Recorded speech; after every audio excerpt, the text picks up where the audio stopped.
కరీంనగర్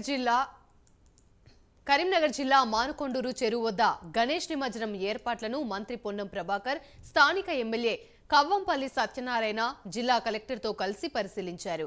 గణేష్ నిమజ్జనంను ప్రజలు ఎంతో భక్తి శ్రద్ధలతో శాంతియుతంగా జరుపుకోవాలని, ఎలాంటి ఘటనలు జరగకుండా చూడాలని అధికారులకు విజ్ఞప్తి చేశారు.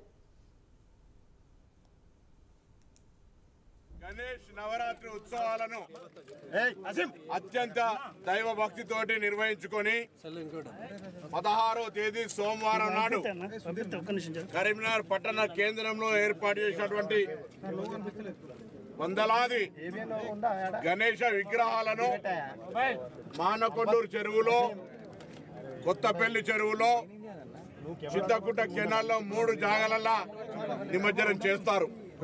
అందుకు సంబంధించి జిల్లా యంత్రాంగం తరఫున, మున్సిపల్ యంత్రాంగం తరఫున వివిధ శాఖల సమన్వయంతో ఎక్కడ కూడా ఇబ్బంది రాకుండా గణేష్ నిమజ్జన కార్యక్రమాన్ని ప్రక్రియ మొత్తంగా సజావుగా సాగడానికి అన్ని ఏర్పాట్లు చేయడం జరిగింది. అధికార యంత్రాంగం ప్రభుత్వం ఇప్పటికే గణేష మండపాలకు సంబంధించి మొట్టమొదటిసారిగా చరిత్రలో ఉచిత విద్యుత్ ఇవ్వడమే కాకుండా వేడుకలు ఘనంగా జరగాలి, ఈ రాష్ట్ర ప్రగతిలో ప్రజాపాలనలో ఎటువంటి విఘ్నాలు లేకుండా ఈ నవరాత్రులు అనేటువంటి ఉత్సవాలు ఘనంగా జరగాలనేటువంటి సానుకూల వైఖరితో మంత్రుల స్థాయిలో, జిల్లా అధికారుల స్థాయిలో జరిగే రివ్యూతో పాటుగా ఈసారి గౌరవ ముఖ్యమంత్రి గారు కూడా స్వయంగా రివ్యూ చేసి అన్ని జిల్లా స్థాయిల్లో అన్ని రకాల ఏర్పాట్లు చేయడంతో పాటుగా నిమజ్జనానికి సంబంధించి